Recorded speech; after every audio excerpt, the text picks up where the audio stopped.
Our objective is simple. Transform the entire acquisition system to operate on a wartime footing, to rapidly accelerate the fielding of capabilities and focus on results. Our objective is to rebuild the arsenal of freedom.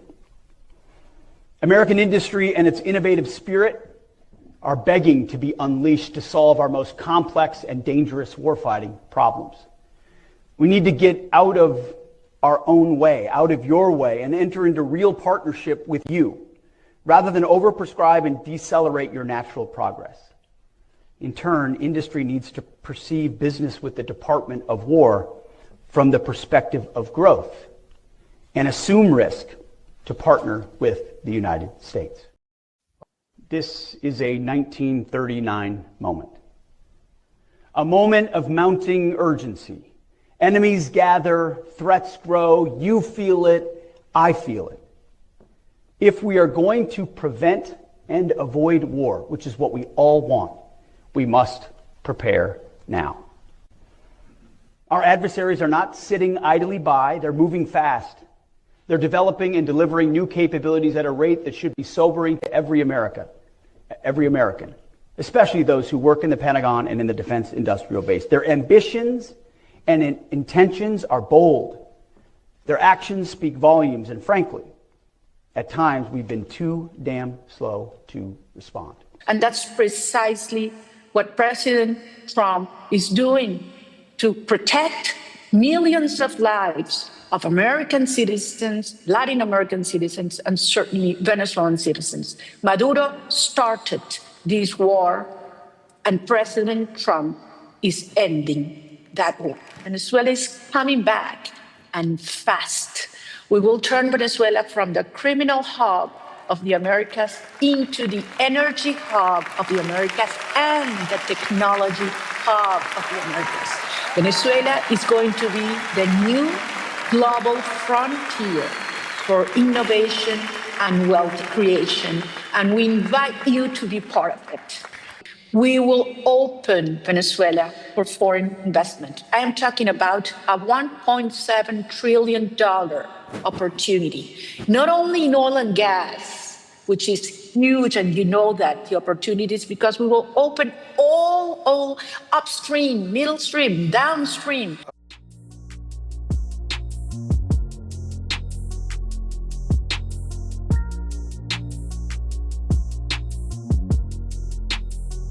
Welcome to What's Left, a weekly political discussion challenging the mainstream left. I'm Eduardo Barca with teacher in socialist Andy Lipson, Michael Hoffman, socialist and community college math professor. Thank you. And socialist Kenny Cepeda. We're online at whatsappodcast.com. You can find that link to our site in the episode notes. Please subscribe, rate, review, turn on your notifications, and share your favorite episode wherever you found this episode. We have merch as well. If you fancy a shirt, contact us to our site at whatsappodcast.com. I'll turn it over to you, Andy. What are we discussing today?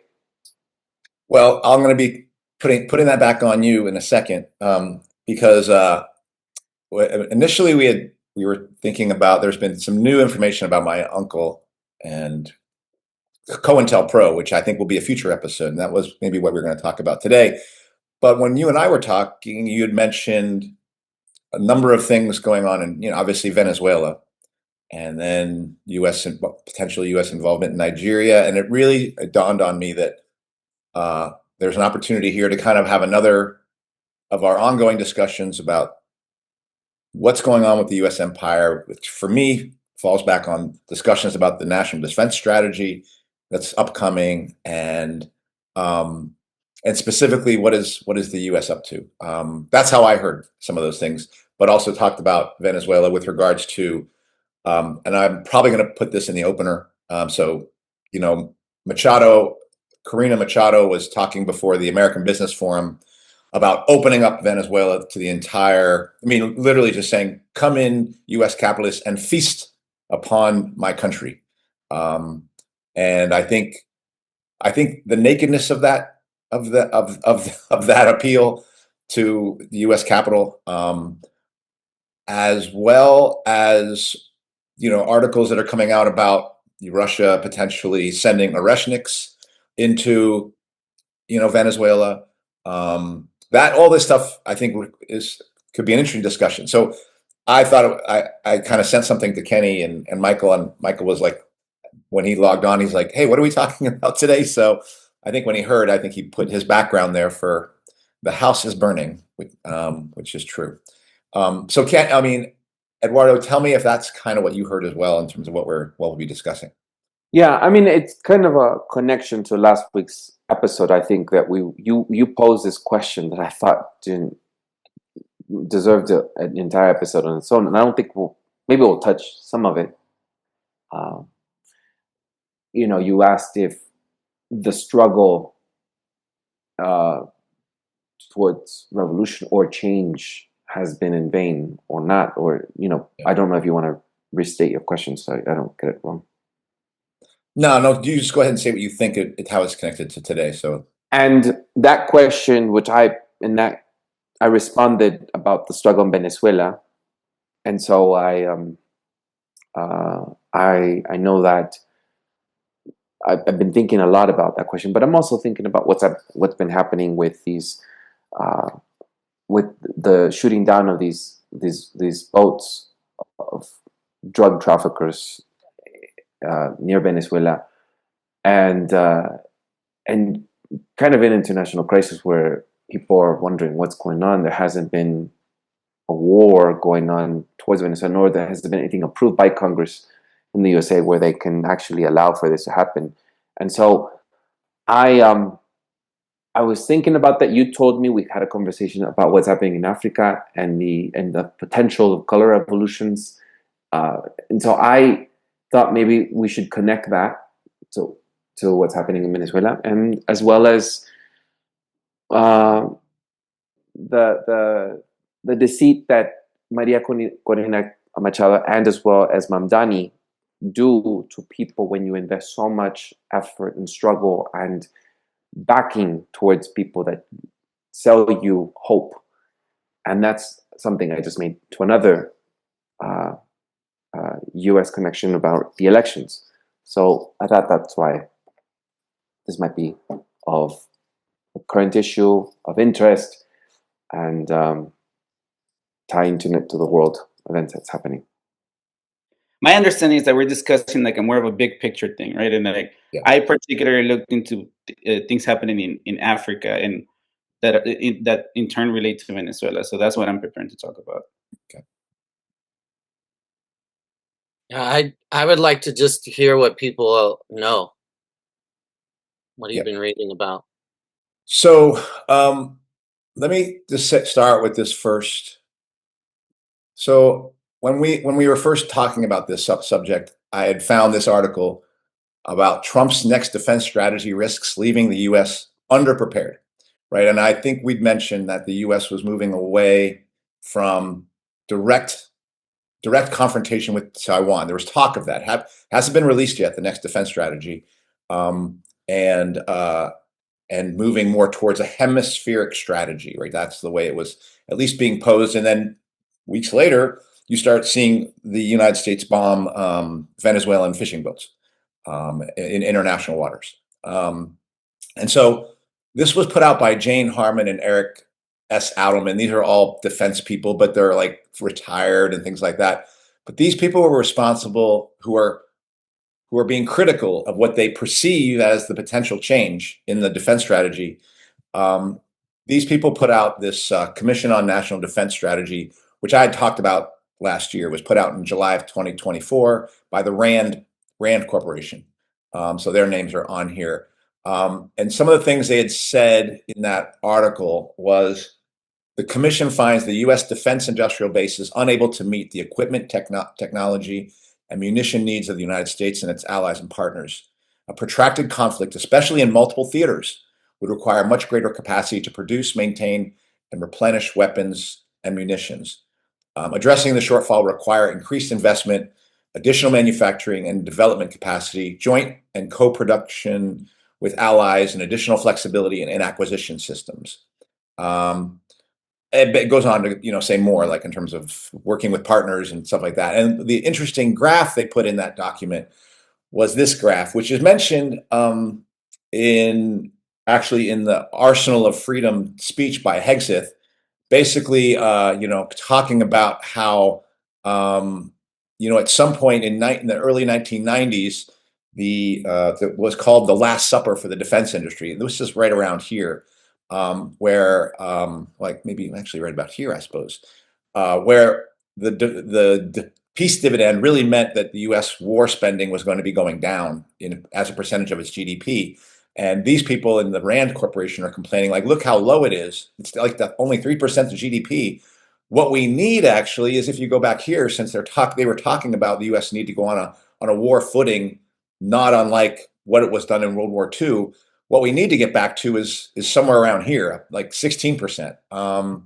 And that was what the prescription laid out by that defense or the Commission on Defense Strategy, and they mentioned in that document the 2022 National Defense Force construct does not sufficiently account for global competition.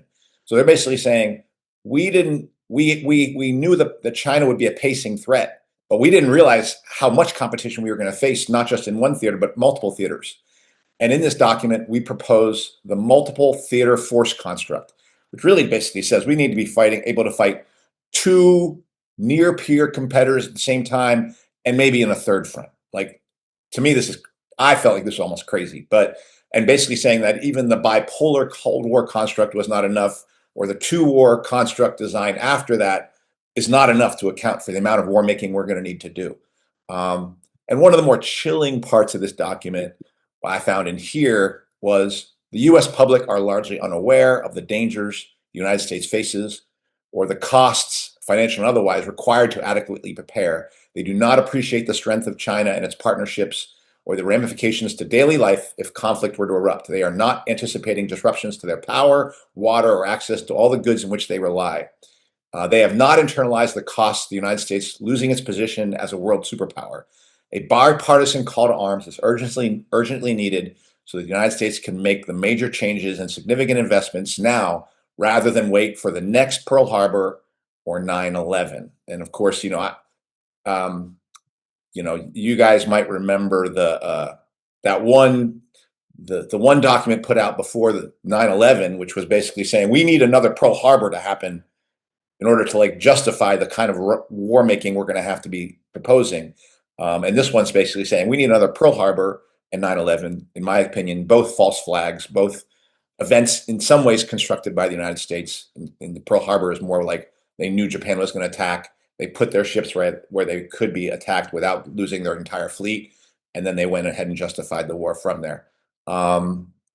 So this is what I think is the debate, but Hegseth's speech shows that everyone's on board with the fact that the U.S. industrial base is going to have to rebuild. But there's a difference of opinion about this multiple theater front way of fighting the war, which I think is connected to the old defense strategy and the new defense strategy, which I do think it might be different. And I want to talk about this document, the Center for Maritime Strategy. China, Iran, and Russia will intervene in Venezuela to threaten U.S. regional hegemony. And I think this explains some of what's going on in Venezuela, and now I'm going to say Nigeria. With where the U.S. is now saying we're going to do a whole Monroe Doctrine thing under the guise of narco-terrorism to invade Venezuela, possibly Colombia as well. And initially, I was thinking it's very much connected to BRICS, which I still do, but I actually think it has a much more immediate war with Russia, war with China kind of meaning. And so they talk about this thing, what's called the Red Sea strategy of China, Iran, and Russia, which was China and Russia basically strengthening Hamas. I mean, the Hezbollah, not just Hamas. It was strengthening the Houthis, right? The forces in Yemen, to basically give them the weapons they would need to make it hard for the U.S. to control the Red Sea. And they describe that as a successful strategy of Russia and China using military proxies, or using the Houthis as a military proxy to attack the United States. And they claim that that Russia and China are on a path to doing the very same thing in Venezuela. They say the same strategy will be used here in the Caribbean to challenge U.S. regional hegemony. China, Iran, and Russia will use their successful Red Sea strategy in the Caribbean for even greater gain. Within months, the U.S. naval presence may struggle to maintain maritime superiority while facing agile, technologically advanced, well-funded, asymmetric adversaries with unimpeded supply lines. Maduro's narco-terrorism enterprise is even better suited for the strategy to be successful than the Houthis were. The autocracy is involved in illegal drug market, not as a producer, but as a distributor, with its government and military introducing billions of dollars of drugs to global markets, blah, blah, blah. But Chinese and Iranian Russian support for Venezuela will threaten more than U.S. maritime superiority. And they go on down here. The U.S. must counter the means of its adversary strategy, quote, illicit trade. China, Iran, and Russia's Red Sea strategy relies on illicit trade. To counter illicit trade is to counter the means by which China, Iran, and Russia execute the strategy. Ongoing strikes against Tren de Agua vessels not only impede cocaine smugglers, but dismantle and threaten an entire industry that will be mobilized against the United States. And they talk about makeshift marine submarines and things like that. As Eduardo was pointing out to me, Putin is basically threatening or talking about sending Venezuela nuclear-capable missiles, including the Oreshnik, which was a hypersonic missile, which can definitely not be stopped by any U.S. missile shooting thing. There's been talk of U.S. now talking about saving Christians in Nigeria. Well, what do you know? China's Belt and Road Initiative and infrastructure development in Nigeria. Here's what's from this article in the introduction. Nigeria and China relations have undergone transformations and changes over the years.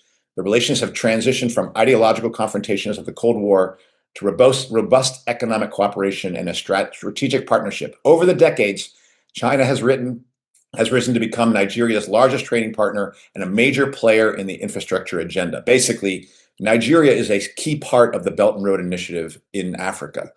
And so I think what the U.S. is doing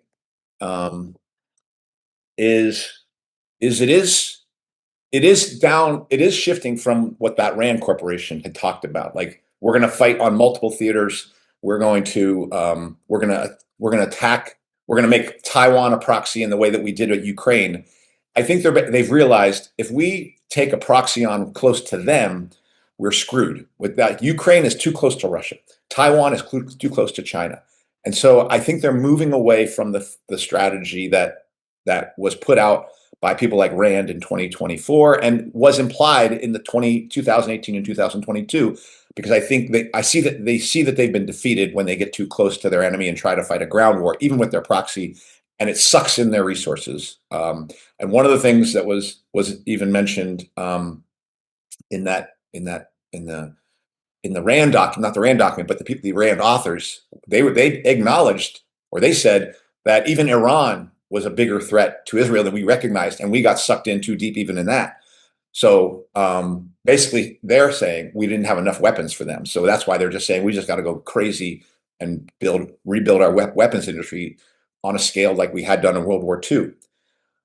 I think the Trump strategy, I don't think it's his strategy, but I think it's certainly the people behind him.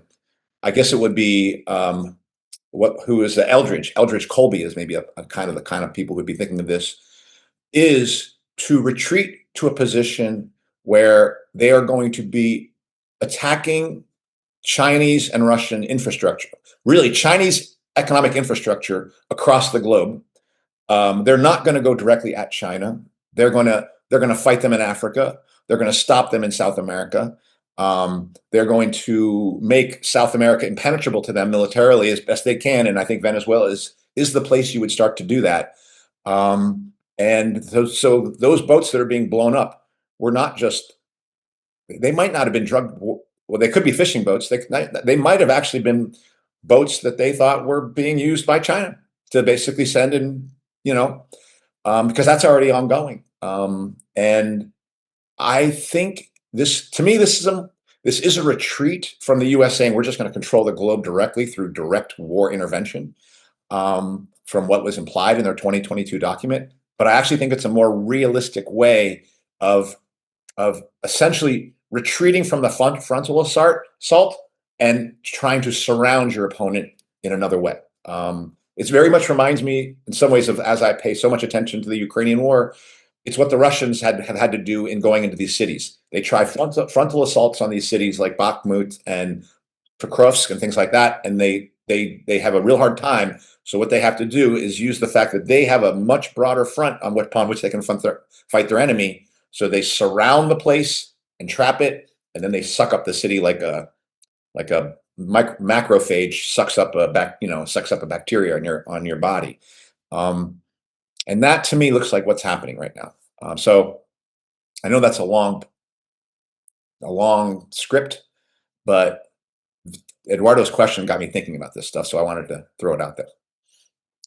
So I myself don't know if this is a retreat or just a different part of the plan, because there is, Russia's presence in Africa, for example, and China's presence in Africa, right? It's been happening for a while, right? And they've taken advantage of the weakness of like European powers to, for example, hold the influence of like the Sahel, right? And for example, I guess the big picture that is materializing in my head is that above anything else, this is a struggle, right, of the major powers to have control of energy resources, right? Like Venezuela, Iran, Nigeria happens to have the biggest one of the biggest refineries in the world, Dangote, I think it's called, and they are preparing to become the biggest refiner of the world, right? Like, and they're to overtake an Indian refinery, which is the biggest right now, apparently. And so that would be in the influence of Chinese and the Russian camp. And then on the east side of Africa, I've learned and these are countries where there's like political unrest, right? There are color revolutions or attempts to do that, right? Where like the social pressures that are genuine, we've discussed this, are being weaponized by one or the other. And so like I just learned that there is a big pipeline being constructed from Uganda to Tanzania in Africa. And so there has been unrest in Kenya, nearby country, in Uganda and Tanzania. And so what I see is, we recently talked about the U.S. having maybe involvement in the color revolutions in Southeast Asia, right? So, but again, what I'm seeing here, when we talk about Venezuela, Nigeria, it's all about oil and who controls that and who's willing to fuck it up, and especially right with the goals of the capitalists, right? Like of this technology heavy, right? There's a lot of energy that will be needed for to execute this vision of the future, right? And so this is central, right? Like this is why I think these areas are at play. I don't think it's so much the U.S. retreating. It's just that this is the play that they have to do. They don't have the capacity to engage, directly, and so they're using. And again, we talked about it on that episode about Southeast Asia, that it's not so much a retreat as much as a different approach. And, and the more realistic, I agree, because, and I think they've abandoned the direct, military involvement, because of, again, Afghanistan, and I even wonder if that, what was that even about? Like, were they trying to occupy, did that really go wrong? Right. So I think there's some lessons learned, in trying to occupy a place versus, make the areas of influence that you have more potent and disrupt the other areas of influence that some other people might have. So that's how I'm seeing this big, and I think it's an offensive thing between all the players. Like China has taken the long approach, building infrastructure, and having influence in these projects, right? Like there's another project that I think they're planning in the Democratic Republic of Congo, where they want to build the biggest hydroelectric plant in the world. And they call it like a once in a planetary life type of thing. Like it's massive. So it's all about energy and who's going to control this. And so I think that's the struggle. And I don't think there's so much destruction, because it's not so much about destruction at this moment, right? Because it's about wielding influence and power and directing the energy produced through these, infrastructure projects, or towards your economic sphere, right? Just like we talked about last week on the gold episode about the economic zones that, or economic spheres that they're trying to build, themselves. And so that's what I'm seeing here. I also see that it's about resource with regarding the oil. I mean, it did open up to seize the sanctions. It did open up to ease, not seize, ease the sanctions for some time, trying to allow, I think it was Exxon entering Venezuela for a bit. But because of trying to exert dominance over Venezuela and in recent times, in trying to go in, backing Maria Corina Machado, the opposition, I see this as a color revolution, even though some people might not see it as such, because critics say that it has to be grassroots and there has to be NGOs that are funding it, and there's no evidence that show that US-backed NGOs, such as the same thing that happened in Ortega. Ortega accused that there was also a color revolution happening. But then I see how much alignment there is between Maria Corina Machado in Venezuela and how she has all this travel expense being paid during her campaign, and then as well as how she is now, how she has been in the past been backed by different presidents, but even just in 2019 with Guaido being invited to the White House, to Trump's speech. So what the interest there is definitely oil. The discussion raises for me questions about the stuff that's happening internally. So I feel like the conversations when we talk about U.S. military strategy, from a purely military standpoint, they're clearly behind, but their strengths lie in forms of soft power. So I don't think I actually don't think Venezuela, what they're doing with Venezuela, has so much to do with direct control over oil as it does wanting to keep Russia and China from having an economic foothold.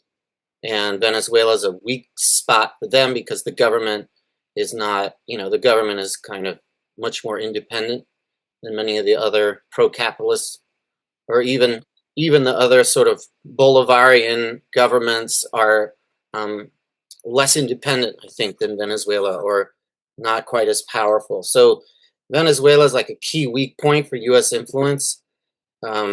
Internally, internally,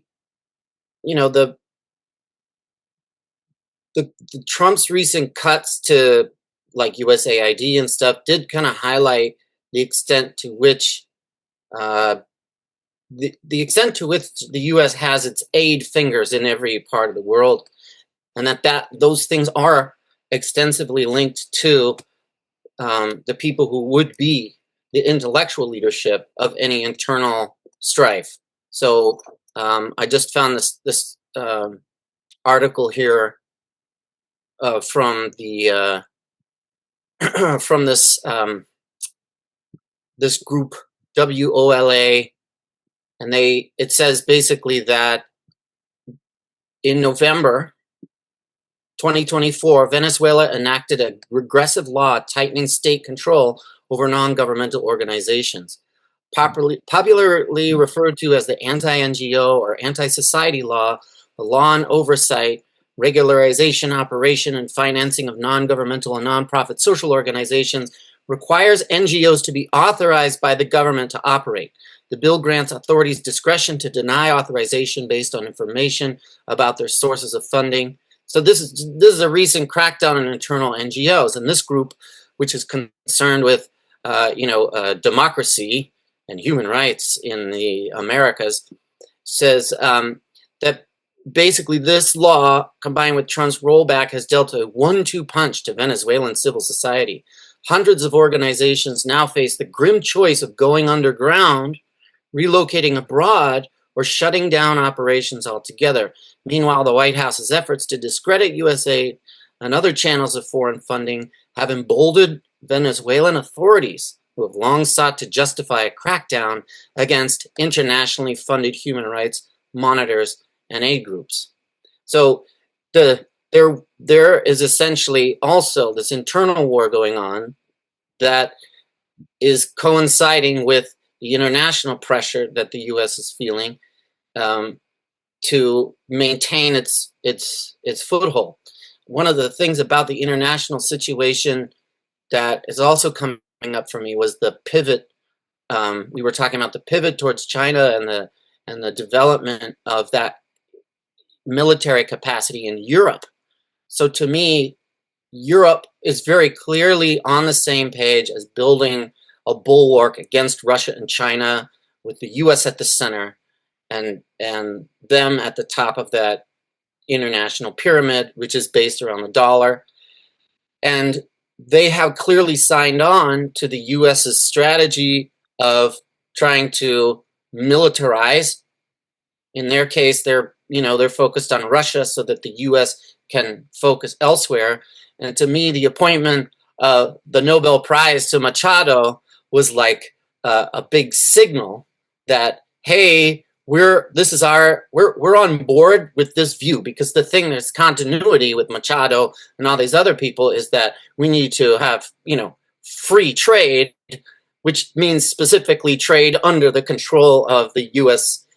dominated financial system, right? And so in a way, I see it overall as it's a fight between those things. They don't want the alternative source of financial and economic power to develop anywhere, and they're scrambling to figure out how to do that. But they also have more than just military levers.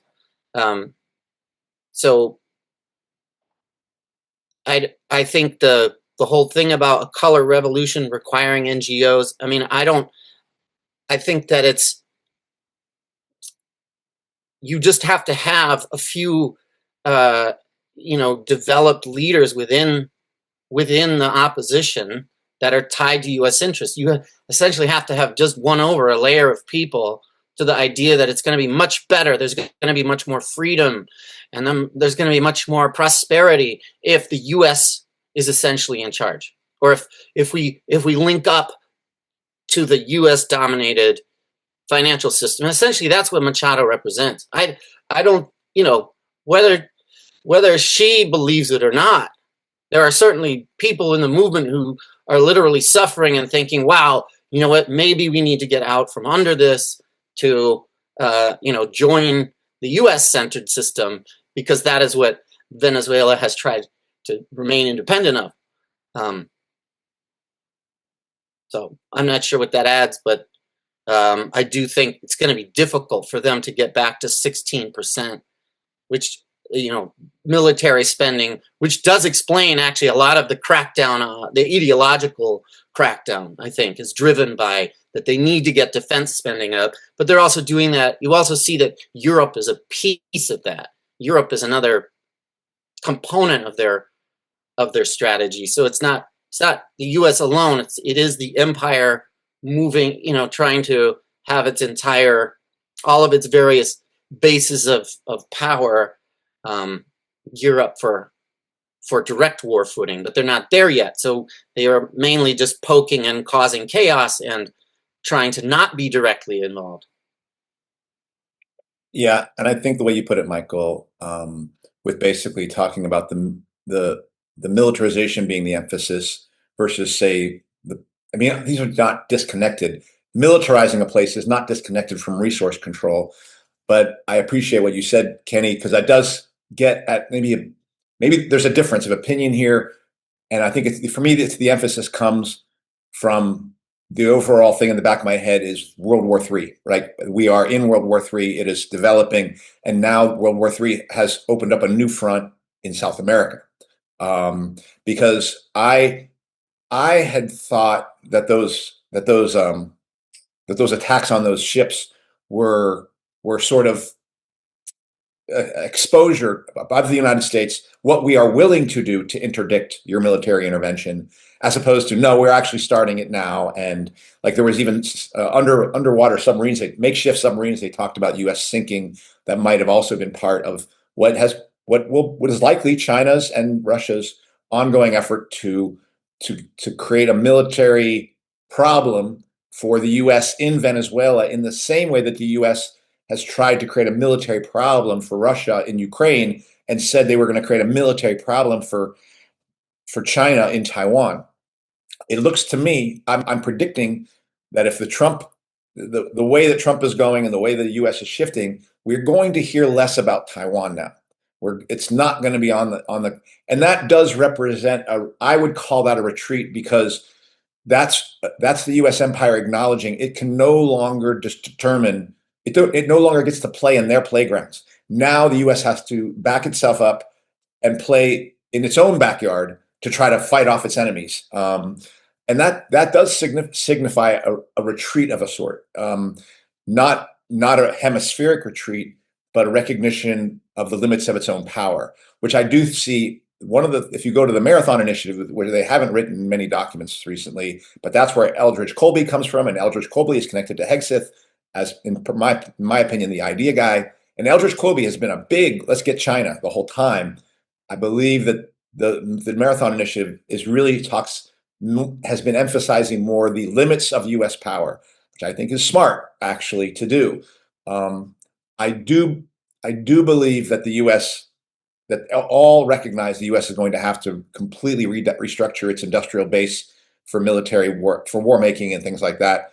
And I do believe that the statements in the document that cite 9/11 and Pearl Harbor are statements of what will probably have to be an event that's going to have to happen to make it so that war spending can go from here to somewhere bigger in a short period of time. So that's why I thought of this year as the year of 2025 as the year of a false flag when I read that document in 2024. But I think that the speed by which the U.S. is moving, which is slower than what the RAND document would call for. The RAND document, I think, calls for a more aggressive U.S. military strategy than what is on display, because I think it's now moving back into dirty wars and proxy wars that are farther away from the shores of its opponents.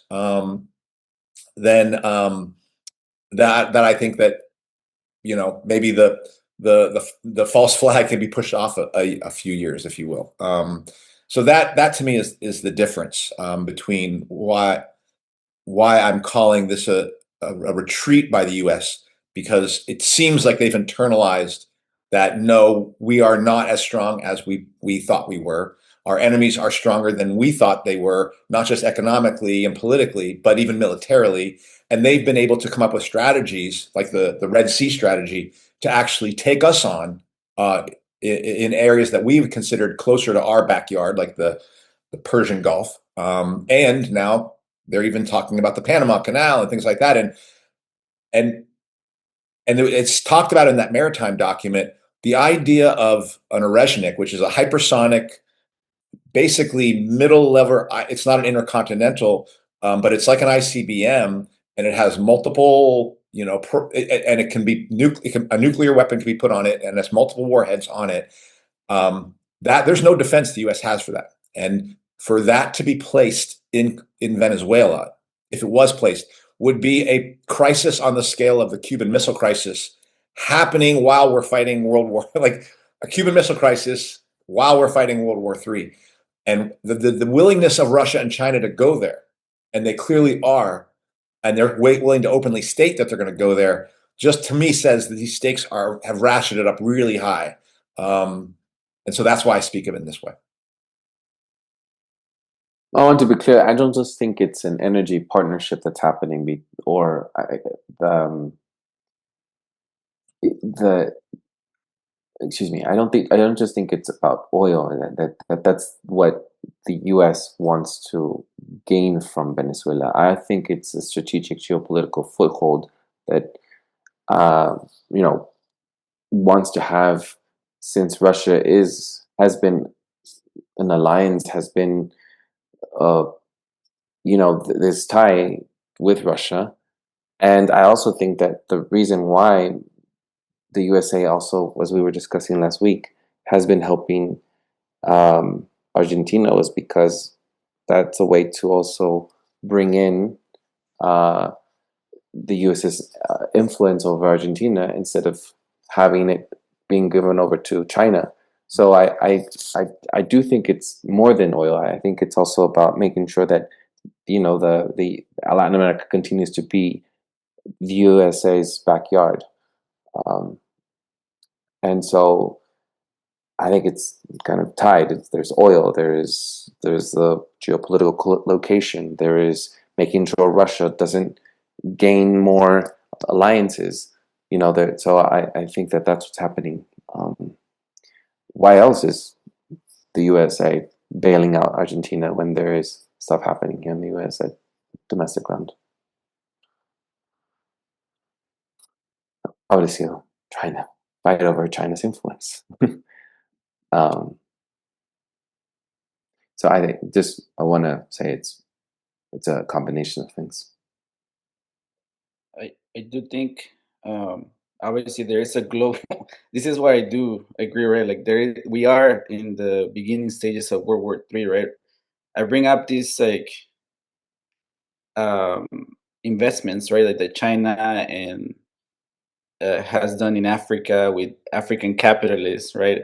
And that's created tensions in these countries, right? There has been protests in Nigeria, there has been protests in Tanzania. Um, there is some degree of resistance in Venezuela, absolutely, and I use Nicaragua as the example because that's the place where I lived. I kind of, had a sense of what was happening on the ground and people from different political alignments, like people who were Sandinistas, part of the state. In as long as they stayed in the system of the state, they found some advancement, right? But yet there were many um, educated people who were promised to become part of the managerial class.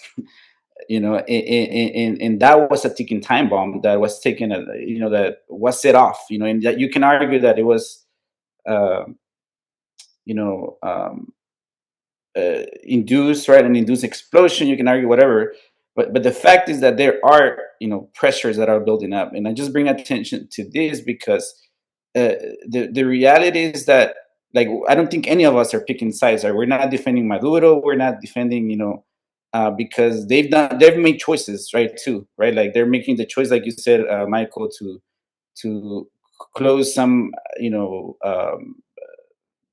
the nonprofit, and we can look at it as a gross thing, right? From the bird's eye view.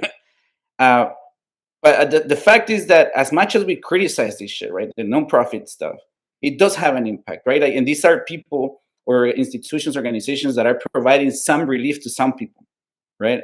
Um, and so they do play a role. And then then you have to ask the question, right? Like why then are people critical of their governments, and why are they so willing to take up a struggle against the governments? And it's again, what I don't want to forget is that this is a capitalist struggle, right? The capitalists of each country, like the biggest, the richest African person is a multi-billionaire, invested money in developing the Nigerian refinery with Chinese aid, right?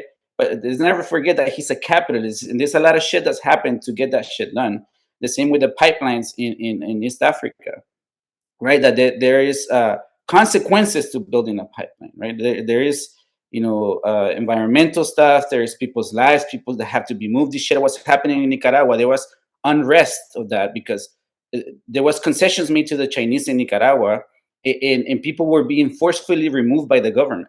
And there was resistance that was silenced. There were people that were, repressed because they were defending their existence, because they were being forcefully removed by a socialist state, right? Like, so again, just want to bring attention to these capitalists, right? Whether it's the Chinese, the Russians, or the U.S., they're playing a game that is using people, right, to maintain the influence that they will exert, and they will create the factions, right? And this is why I think Venezuela is not happening, at least for me right now, because the faction is not strong enough. There is still some resistance, from what I understand, because if they are going to go after Venezuela, they're going to have a faction of the military that is going to come, to the U.S. side that will support.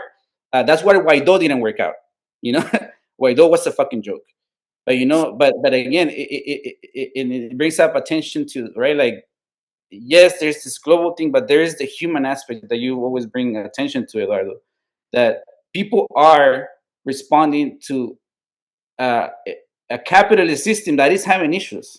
The prosperity that is always promised is not reaching everyone, even as these developments are happening in these countries, right? And so that is the context where, again, the big elephants are fucking fighting each other, and they're gonna stomp on the grass where they have to. And so I just don't want to lose sight of that, as we talk about, these big moves. When I was saying, it's not just about getting oil, that was more a response to like the politics from there's a certain strain of liberals who think of it as like, they're just trying to get the oil. And I think it's much more that, yes, they want the oil. They'd love the oil profits from it all being, but it's mostly they don't want China and Russia to have control over that section of a key market, right? And so it's more about like not wanting other people to control it than it is about getting, like, in terms of militarily or in terms of long-term political dominance. Yes, they would love to just loot Venezuela, which they would do if there was a coup, right? They would absolutely loot every aspect of Venezuela's state, but the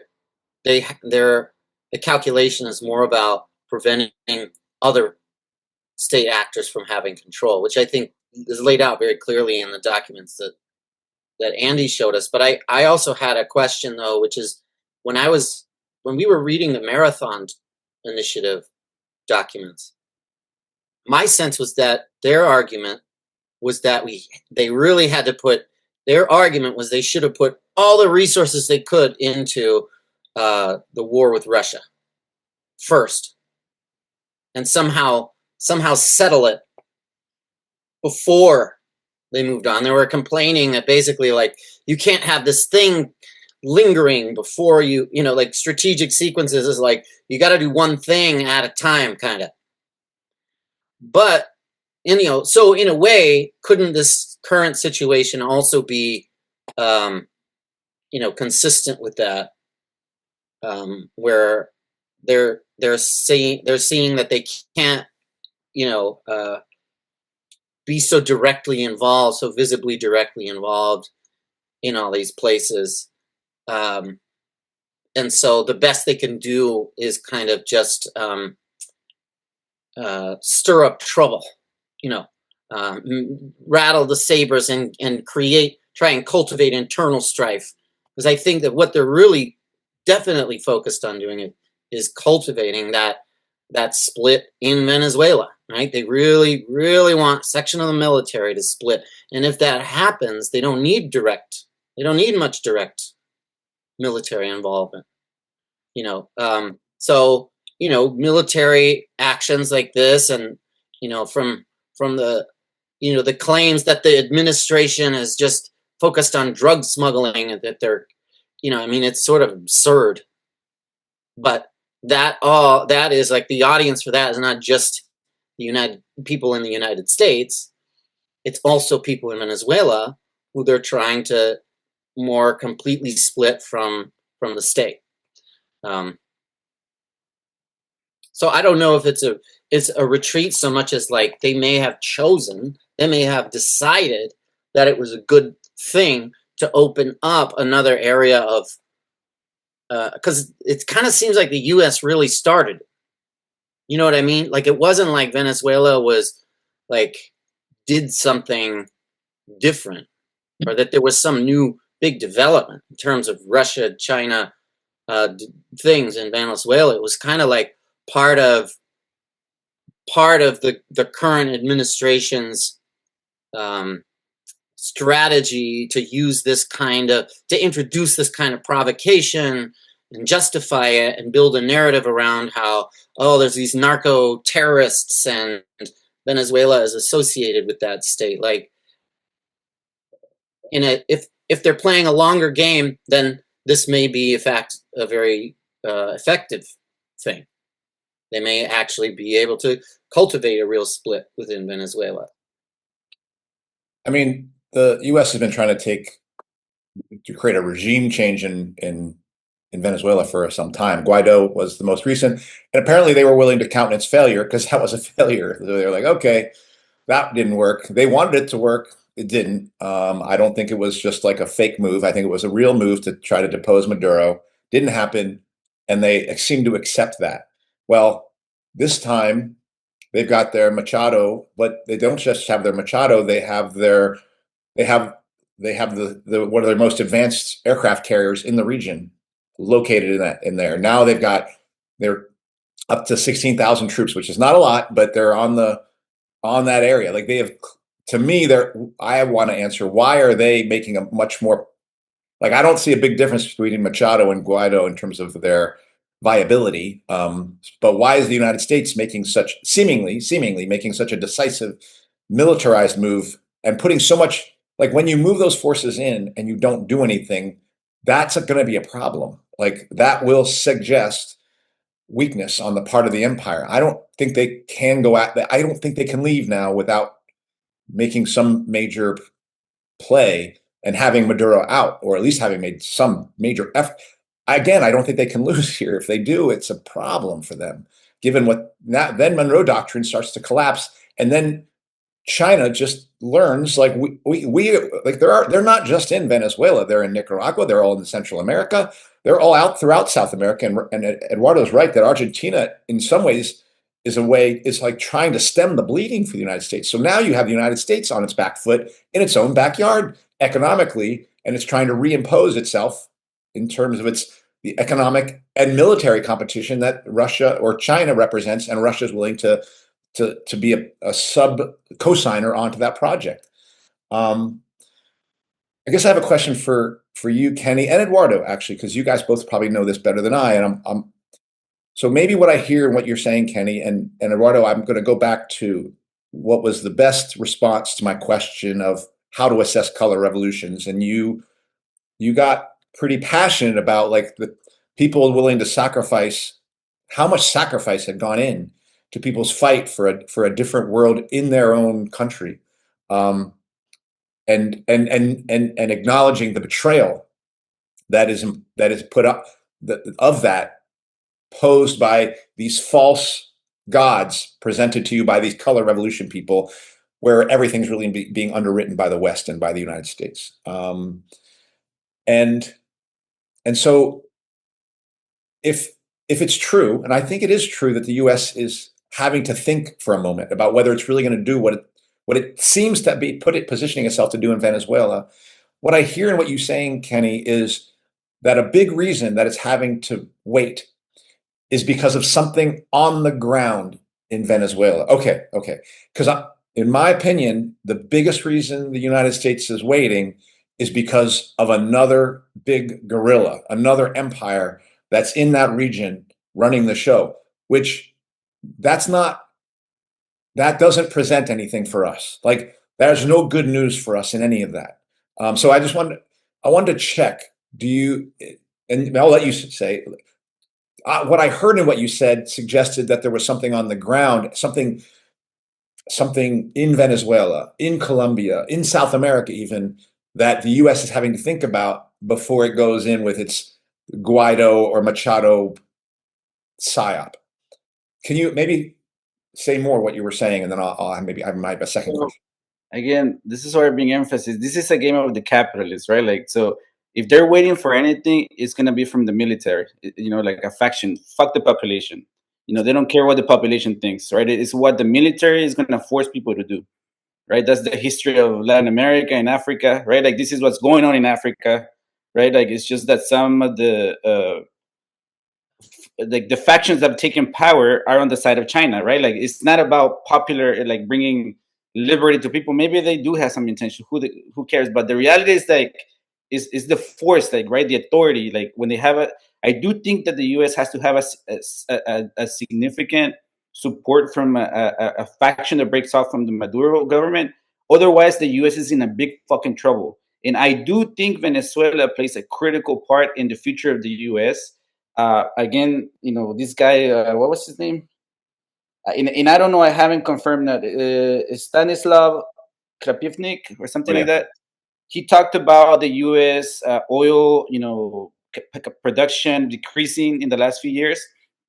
And so, in order to do everything that Hexit, wants to do, the industrialization of the U.S., there's going to be an energy need, right? And I've always said that Venezuela is right there.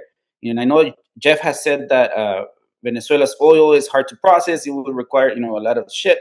But in a desperate situation, that is the reserve of the U.S. in its backyard. And so they might have to go in, and it might become a fucking Vietnam, because if they take over through direct military force, it's going to be a shit show.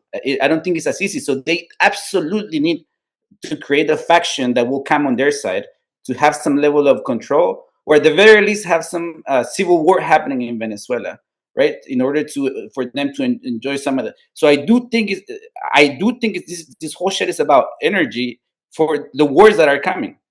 Because there is no way the U.S. does this. Just, again, the Middle East is compromised. Fucking Yemen, Iran, those channels are compromised. Like, where the fuck, if war breaks out, like, all they have to do is ask the Houthi to fucking bomb that shit, ask Iran to close that shit down. So where does the oil come?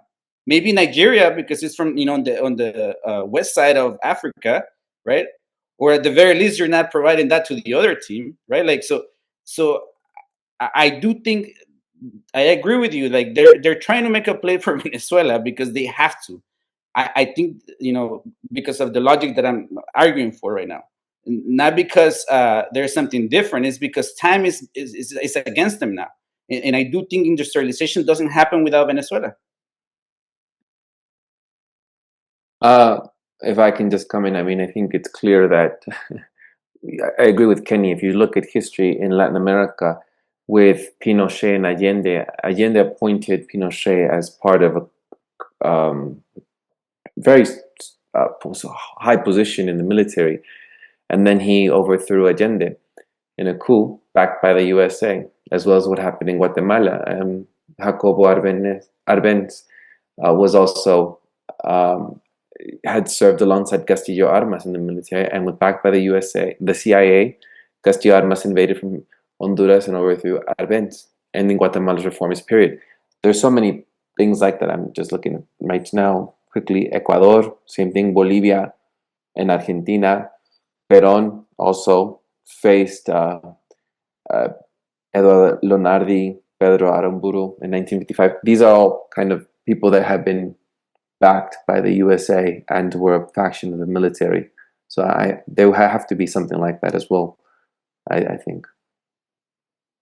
So again, I think they're trying to avoid, direct involvement, because again, it will be Venezuela is I don't know, Eduardo, maybe you can speak to the more of the area, but there is jungle, there is in the Amazon, it's close by, it's not Afghanistan, and like, again, and now you add into the equation. That's what I agree. When China and Russia have their play there too, they also want to make sure that Venezuela stands up, Maduro survives, right? So they do have a play, and it creates tensions that are very dangerous, to the whole play. So it is just one more theater, evolving. But again, I just, as much as it is hard to get that fucking oil and like process it, right? Like again, this guy Kaprivnik, he argues, and he works in logistics, right? Like he worked in logistics in the military and private practice, and he says that the history, if you look at the history of the Venezuela oil and the refineries in the Gulf of Mexico, like in Louisiana and Texas, in that area, they were built to process Venezuelan oil. And yes, there will be some retrofitting to be done, and some shit, but there is a historical, like, economic tie, or like logistical tie that comes from there. And again, like, yes, the U.S. will have to secure its hemisphere, right? And the biggest resource above anything else, besides the lithium of Bolivia, and the hills over there will be a play too. It's that fucking oil, because as much as they want to sell this green bullshit, oil is still 80% of the world's fucking energy needs. And like, again, when you get closer to Africa, now you're talking about fucking the Wagner type of shit, right? That is operating in those areas. That actually, the Mali case, right? Like recently, Mali was kind of sieged and like closed off. And who came to the rescue? Fucking Russians with their fucking military, Wagner group, essentially, like private people, right? So I do think energy is central, right? Like, not in like a liberal argument. It's just like in order to industrialize, to develop the markets, and for the future war that is inevitably coming, And for the future of AI development and energy centers are absolutely. Yeah. And so, and Can I just say something though? Yeah. Something that's interesting and going to sound controversial, and I hate to say this, but I think the only hope that I see,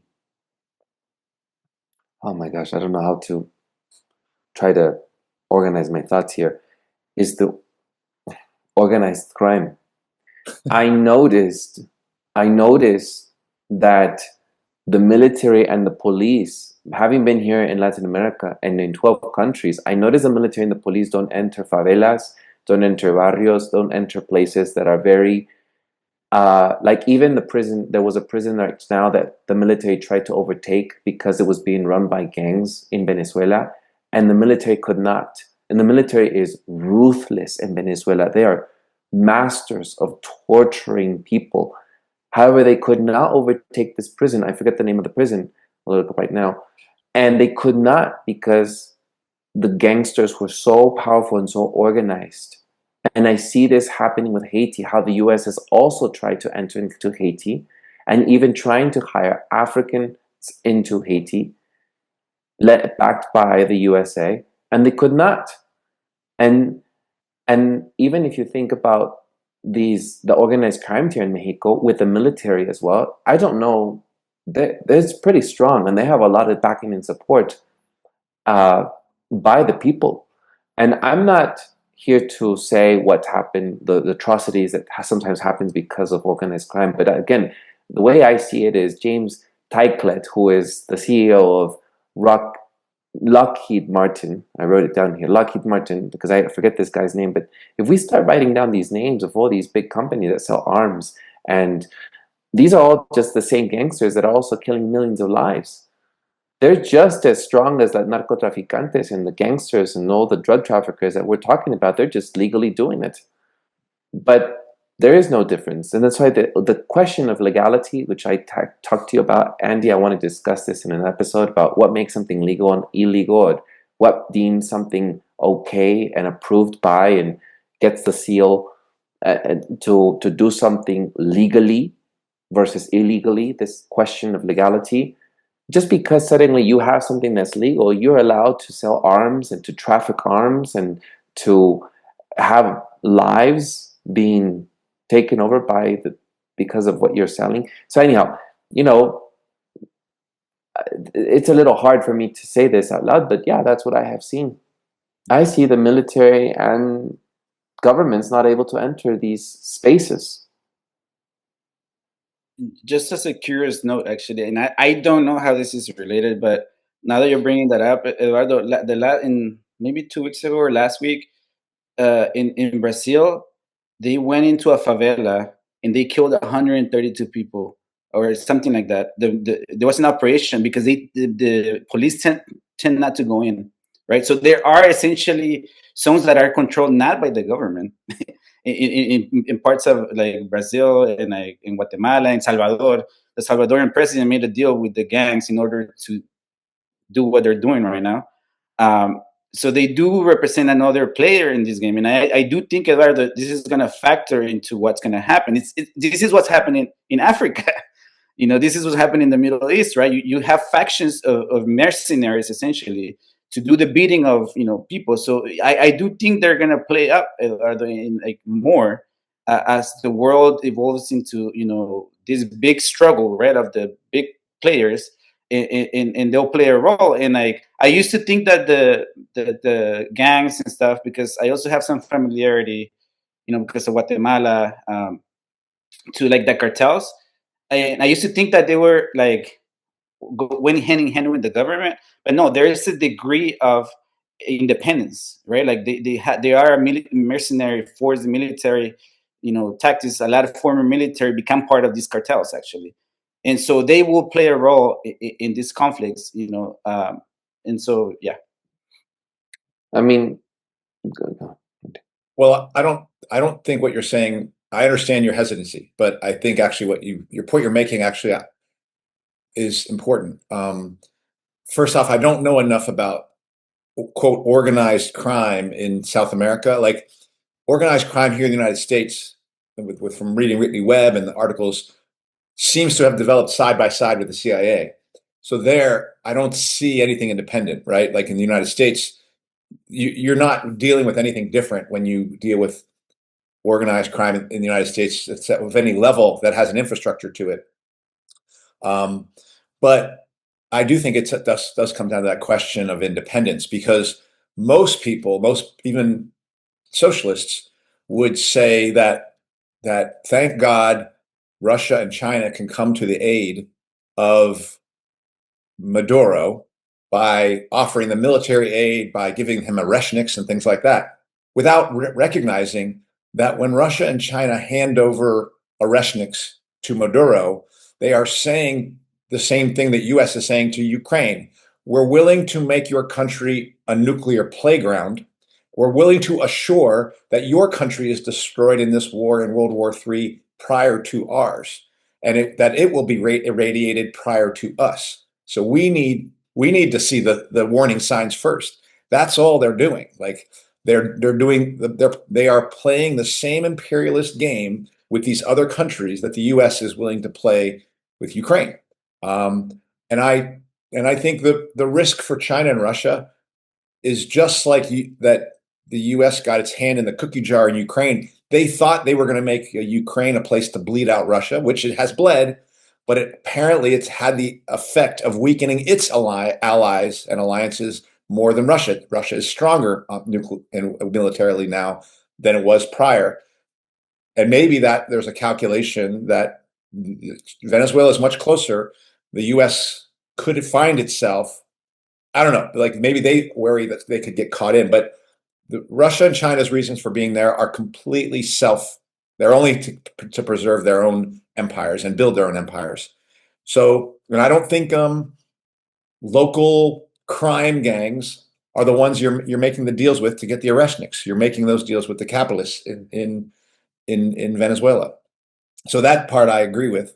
And I also think that even the notion of a black market, a market independent of the existing market, how different are those things than what we're talking about when we talk about building alternative? That is the kind of thing we talk about when we talk about building alternatives to the existing system. I think to me, I'd need to know much more about what are those things really made of to be able to speak to how much would they develop side by side with some politically independent movement that would not sell itself out to the empire that offers it a good deal. That's a question if it's on the ground. But I don't think what you're saying is absurd. It has much more truth to it than then lie to me, or wrong analysis. Most people, when they talk about building an opposition for Maduro, talk about making deals with Russia and China, and that is where you are dealing with dangerous gangsters. Yeah, I agree. I mean, I don't. When we talk about organized crime, we're talking about it in the way that you said Whitney Webb describes it, which is just maybe a covert operation or trained by the military, or there is a tie to the government. And that's the same thing I used to think as well as what Kenny is saying. But I have seen firsthand, and just also just by experience in Latin America, that a lot of these organized, I don't know how would I describe it then, but just what happens out here is actually quite autonomous and supported by the people. It's just movement by capital. They're elite capital owners. And because we're in the system that we're in, people just try to find a way to move up this ladder. And they found a way to capitalize on that. So, I mean, I don't see it any different. What I do get concerned about is if the people, just for conventional sake, people will know what I'm talking about, just for the lead gangsters of these areas, if there is no motivation, what motivation is there? So if capital motivates them, supply and demand, if the economics of capitalism moves them so that they can try to move up a ladder, then if they were to be organized by some other thing that motivates them, what would that be? So that we could hone that as working class folk to be able to topple a government that is interested in just ruling and dominating and destroying us as a society. Because that's what that is.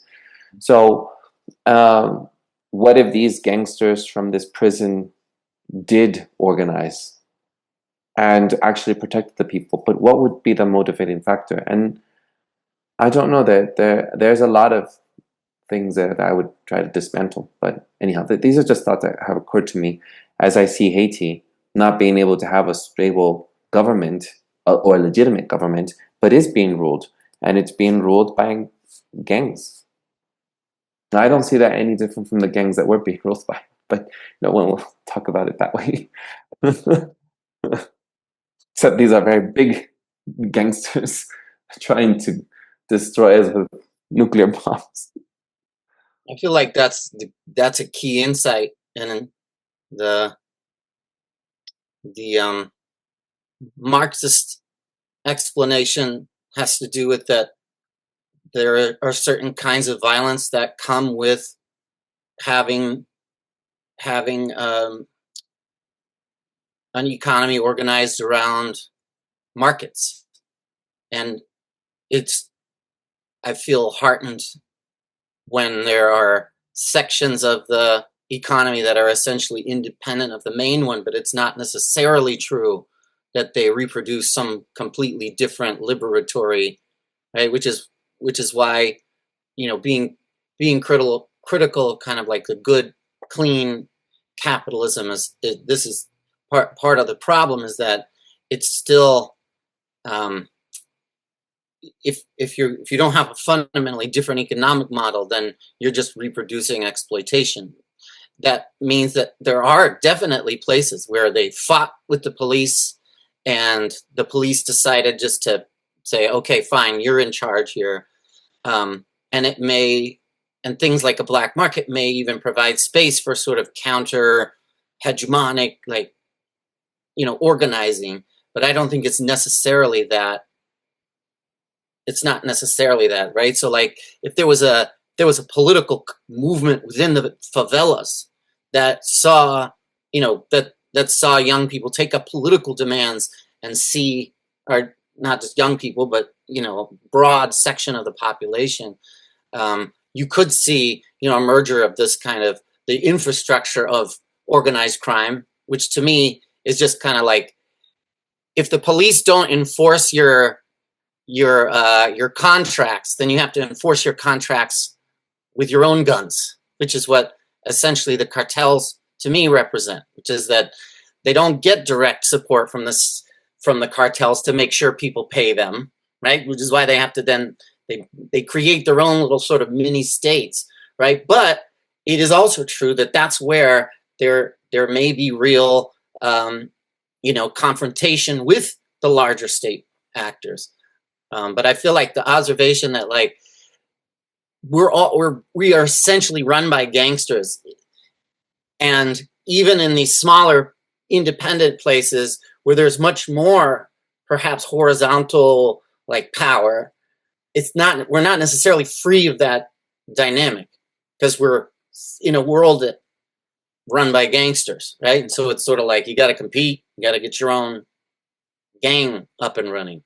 But I still see like there has to be some kind of like content or like demand that connects the confrontation with the larger state power to like some broader demands, right? Like, or else you get like, so the case of the Zapatistas is an interesting one where like, yeah, they had to fight battles with the state, but like they basically had to then kind of deal with the state, and their autonomy really is limited now, right? I don't know if I added anything, but I liked your observation about that we're all run by gangsters. Well, but for me, I heard something even more in that, which was, yes, we are all run by gangsters, but I think there's a difference between the capitalist gangsters at the top and these local gangsters, quote, local gangsters. I think there's a huge difference between those individuals. And we're invited, like we did an episode, I can't remember when, we did an episode on the prisons in El Salvador, those mega prisons, and they showed 50 people stuffed in per prison, and they showed all the tattoos. And this guy who was doing it was like, oh my God, these are the most dangerous people of all time. To me, when I listen to Eduardo, it reminds me that the people in that prison have more liberation in them and more possibility of liberation in their souls for humanity than Machado, than Mamdani, than AOC, than Zelensky, than Trump, than Harris. All those people I just mentioned with their last names we just heard are 1,000 times more dangerous to humanity and to the possibility of change, and they will play no role in the possibility of actual liberation, whereas the people in that prison, I actually believe, could play a role in self-liberating humanity and be a part of the solution rather than the part of the problem. Mamdani, no. AOC, no. Machado, no. Zero chance. Those people are on the other side of the divide, and yet we are invited to think of them as giving us hope, and we are invited to think of those people in those prison as thank God they are in prison, and it's the inverse. And I think that's the sad part of, again, when we talked about color revolutions, is that as much as we're talk shit about, right, like the dynamics here, Democrat, Republican, these dynamics are also playing out all over the world, like where it's either or, and it's like, and it's not like, for example, you asked me, Lipson, when Nicaragua happened, right? Like, would you make a deal with the US? And I was like, no, like you have to go further left, because the left that they're claiming, it was a farce, right? Like the Sandinistas, the Ortega, the Orteguismo, that's some other shit, right? Like, in honestly, I didn't even understand what I was criticizing. I think I have a better understanding now as we've engaged in this process, right, of questioning things. But the fact is that it's like most people were asking for the United Nations blue hats. They were saying los cascos azules, like that to them was a defender of peace. So like the understanding of the systems that are repressing us are very limited, right? Like the understanding of the big picture is very limited, really, in masses of population. And so the result is like pro-US, pro-China, and it's a, that's what's playing out, and so then what the fuck do you do? Like, other than doing what we're doing here, I don't know what else to do, than to express like there is I'm not for I'm not for the U.S. I'm not for Maduro, Maduro type. I'm from democracy. Like true democracy of people. uh, and I don't know how to get there. What I'm telling you is like these motherfuckers are playing this game that is very dangerous for all of us. Yeah, I mean, this is a larger question. We'll have to explore some other time. There is a reason why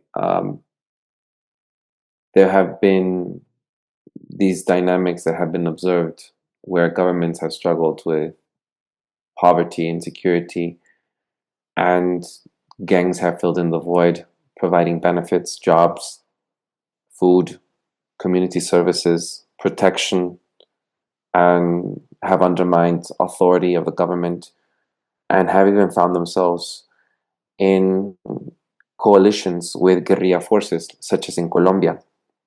And which is the reason why it's hard for me to talk about Colombia when we were going to talk about it, about the FARC, because a lot of them are considered to be gangsters and they're considered to be in cahoots with gangs.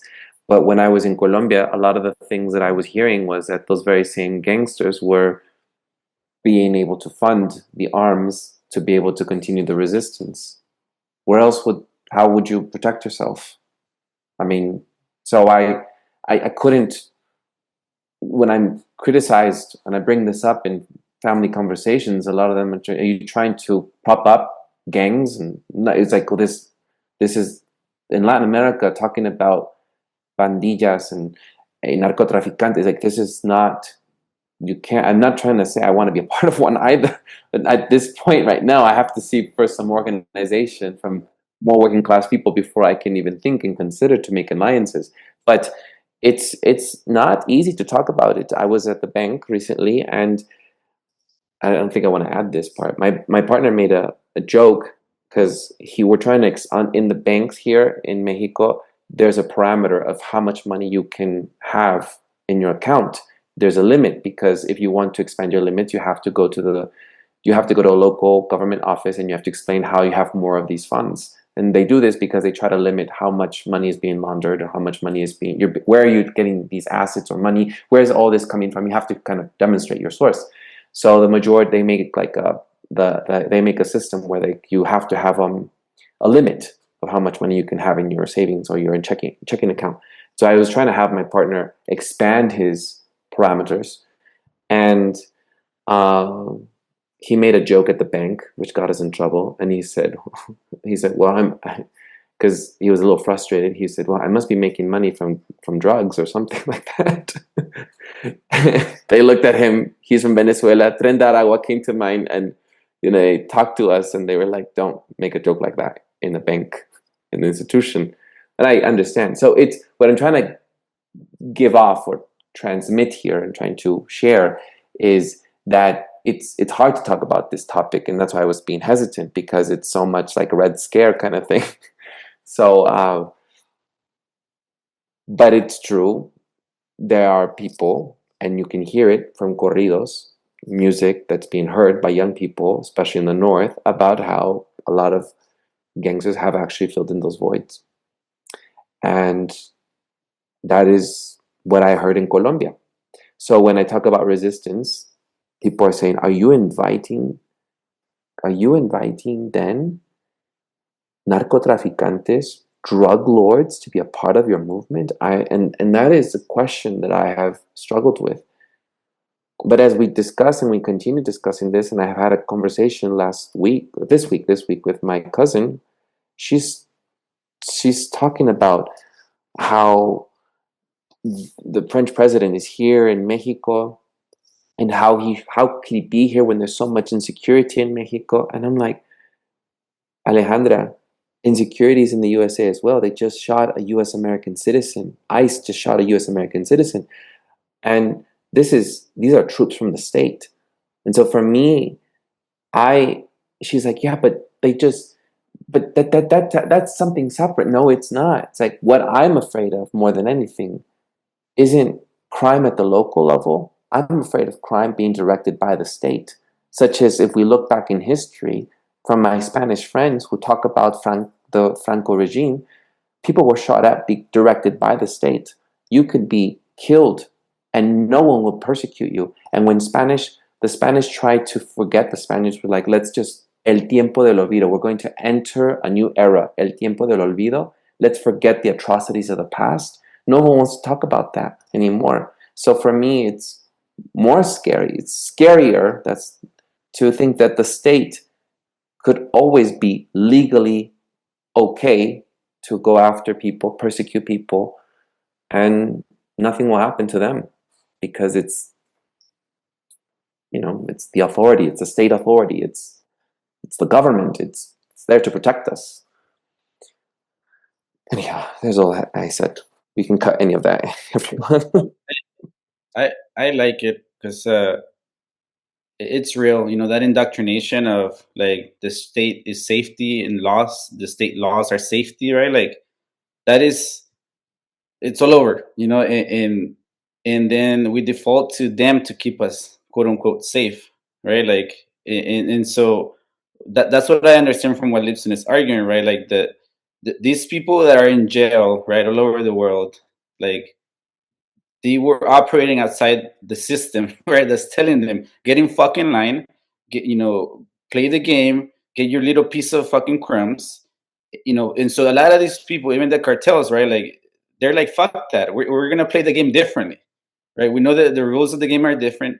And yes, of course, we had to deal with the predatory side of that, right? That is also part of it.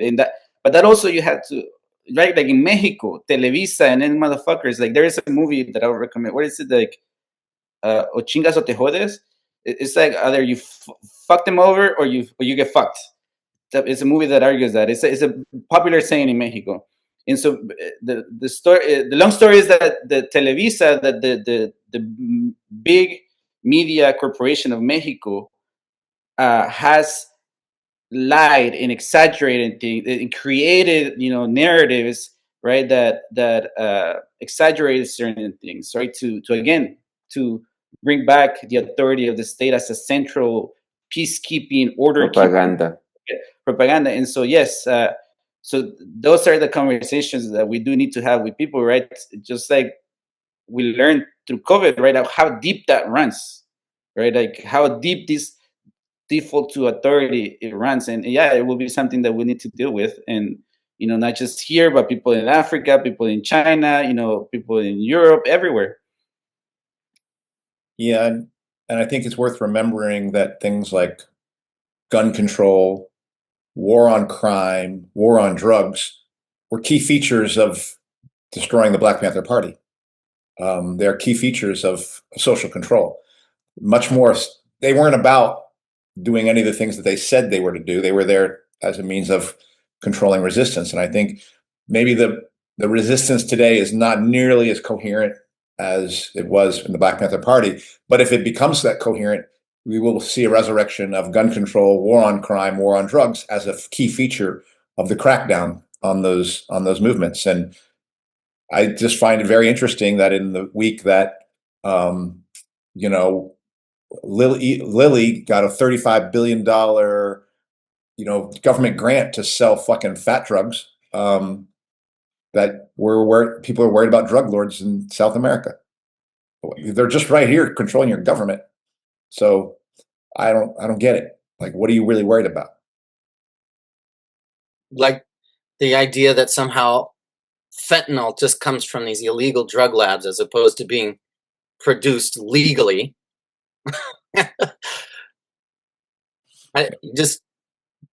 Yes. Yeah.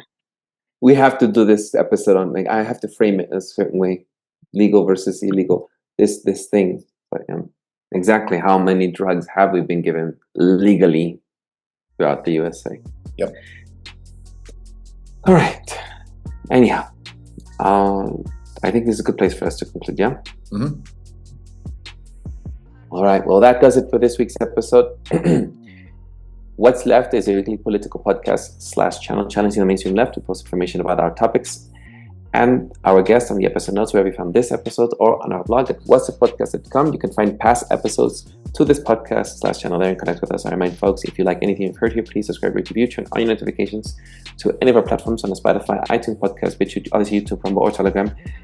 And any of that is found on the episode notes. If you would like to give us feedback about something you've heard, such as what we've said, and may not agree with it, please let us know or suggest something for us to cover and tell us what exactly would you like us to cover instead of promoting drugs and guns.